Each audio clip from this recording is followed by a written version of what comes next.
Hola, mucho gusto. Soy Alejandro Latorre y en este podcast hablaremos del imperialismo ecológico. Comúnmente cuando hablamos del éxito del imperialismo europeo en sus territorios coloniales nombramos solo sus ventajas tecnológicas, militares y de organización política, pero ignoramos que detrás de este éxito también se encuentran factores biogeográficos, en los cuales se encuentran factores que no dependieron de la intervención humana para su instalación en estos territorios, como por ejemplo el clima, y factores en los que sí tuvo incidencia el humano, lo que se conoce como biota mixta y que hace referencia al conjunto de europeos y los organismos que estos trajeron, voluntaria o involuntariamente, a las nuevas Europas. Estas bayutas mixtas fueron determinantes para el éxito de los procesos coloniales en estos territorios, provocando una revolución biológica y una alteración de los ecosistemas, dos factores que fueron decisivos, aún más que las ventajas tecnológicas. Para conocer correctamente los factores biogeográficos es necesario retroceder aproximadamente 200 millones de años, cuando solo existía Pangea, un supercontinente que abarcaba todos los continentes que hoy en día conocemos, cubriendo decenas de grados de latitud. La existencia de un único continente, sin barreras geográficas tan marcadas, no digo que no las hubiera, solo que no son comparables con lo que suponen los océanos, se traduce en un único terreno de competencia para las distintas especies que allí se encontraban y, en consecuencia, solo un grupo vencedor en la lucha por la supervivencia y la reproducción. Tiempo después, aproximadamente hace 180 millones de años en Pangea inicia un fenómeno que en geología se conoce con el término de deriva continental. Primero se dividió en dos supercontinents, y después en unidades más pequeñas que con el tiempo se convertirían en los continentes que conocemos hoy en día.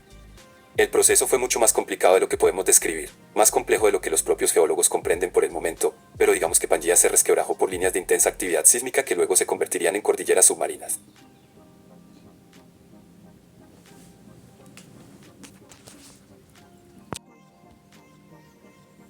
Una vez culminada la deriva continental, Sudamérica y Eurasia quedaron como dos subcontinentes separados. Por ende, los organismos vivos de cada subcontinente se desarrollaron independientemente, y en muchos casos de manera desigual, lo cual explica perfectamente las diferencias, a menudo radicales en la flora y fauna de Europa y los territorios que tiempo después fueron sus colonias. Después, hace aproximadamente 40.000 años, los humanos, que ya habían ocupado el viejo mundo, abarcando desde el punto más meridional de África hasta Europa y Siberia, empezaron a migrar hasta América del Norte y del Sur, y Australia. 30.000 años después se fundieron los casquetes glaciales, excepto en la Antártida y Groenlandia, y el nivel de los océanos subió hasta alcanzar aproximadamente el actual, inundando las planicies que habían comunicado a Australia con Nueva Guinea, y Alaska con Siberia, y aislando a las avanzadillas de la humanidad en sus nuevos hogares. Después, con la llegada de las revoluciones neolíticas, en las cuales se dieron avances importantes, de los cuales se desatacan la agricultura y la domesticación de animales, además de la escritura, la construcción de ciudades y la creación de civilizaciones. Estas revoluciones neolíticas se dieron de mejor manera en el enclave situado en el Viejo Mundo, ya que aquí se encontraba concentrada mayor cantidad de población, con un avance superior al de los territorios independientes de estos. Más allá de los avances tecnológicos en herramientas manuales y armas, que es lo primero que se pensaría al hablar de la revolución neolítica, están los avances que poseen un carácter biológico surgidos, a veces sin la voluntad del humano, en esta revolución, los cuales a menudo no se toman en cuenta para los análisis de este periodo y que serán de vital importancia para la supremacía europea. De los avances de carácter biológico que el ser humano logró en esta revolución podemos distinguir claramente tres: los animales, las plantas y las enfermedades. El avance que corresponde a los animales es el mayor contraste entre el territorio donde se desarrolló la revolución neolítica y los demás. La domesticación de caballos, bueyes y otros animales del viejo mundo otorgó a los sumerios y a sus herederos europeos y chinos una ventaja inconmensurable sobre los pueblos que contaban con poco más que sus propios cuerpos para salir adelante. Esta ventaja es tanta debido a la multiplicidad de propósitos que pueden tener los animales domesticados, ya que, dependiendo de qué especie estemos hablando, estos pueden ser fuente de alimento, cuero, fibra o servir para el transporte o la tracción de cargas, entre muchos otros propósitos.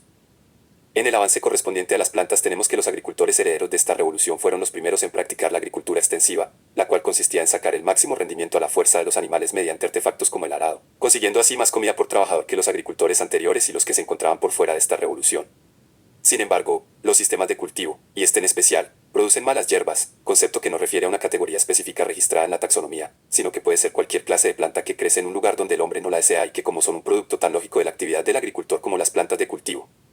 El último avance correspondiente a las enfermedades por sí solo no representa un gran paso, pero en el desarrollo de las conquistas coloniales adquiere un papel mucho más importante. Con la domesticación de los animales y la constante interacción de los humanos con estos, germinaron nuevas enfermedades nunca experimentadas y que solo padecieron los humanos del viejo mundo durante los años de la revolución neolítica. Estos agentes patógenos y las enfermedades que provocaban afectaron gravemente a la población de la época, pero este primer contacto les permitió a algunos generar inmunidades que se iban heredando genéticamente y se reforzaban con cada generación a la que lograba alcanzar una afección. Es de esta forma como el sistema de inmunidad de los hombres quedaban sujetos a un territorio en específico, creando brechas inmunológicas entre las demás poblaciones humanas que no se exponían a las enfermedades desarrolladas en territorios independientes. Aproximadamente en el año 1000 después de Cristo, En una Europa que se reducía a las ruinas de lo que fue el Imperio Romano se empieza a constituir una visión de reconstrucción, reviviendo el comercio y la población, y, con estos, las ciudades, constituyéndose sociedades movidas por el arte, la filosofía y la ingeniería, sociedades de considerable energía y que suelen ser expansionistas. Es gracias a esta última característica que Europa empieza a tener tempranas aventuras imperialistas, de las cuales tenemos un caso concreto, con un resultado desfavorable para los europeos. Tenemos el proceso de asentamiento en Islandia, Groenlandia y Vinland, Norteamérica, por parte de los normandos, convirtiendo estos territorios en las primeras colonias europeas de ultramar. Estos asentamientos fracasaron por la distancia a la que se encontraban, lo que dificultaba la llegada y el mantenimiento de la población normanda, además de las constantes enfermedades que los asolaron en estas tierras. Es después de esta experiencia negativa, junto con un avance en los conocimientos sobre los vientos y la navegación por ultramar que Europa emprende nuevamente su camino imperial, introduciendo en los territorios coloniales la biota mixta, arrasando con la flora y fauna nativa que tuvo que ceder terreno frente a las especies que traían consigo los europeos, ya fueran intencionalmente como el caso de animales y plantas domesticados, o involuntariamente como en el caso de las plagas, las enfermedades y las malas hierbas. Así, las malas hierbas, que germinaban fácilmente en terrenos arrasados por el hombre, se asentaron en los suelos y sirvieron de alimento para los animales de los europeos y se reprodujeron fácilmente al no tener competencia natural en la biota, alterando gravemente los ecosistemas de las nuevas tierras. Por otro lado, los contactos entre conquistadores y nativos provocaron en estos últimos contagios de enfermedades nunca antes experimentadas, provocando enormes pandemias que acabaron con gran cantidad de la población nativa y que sirvió mucho más que cualquier otra arma con la que contaban los conquistadores para la dominación de los pueblos indígenas.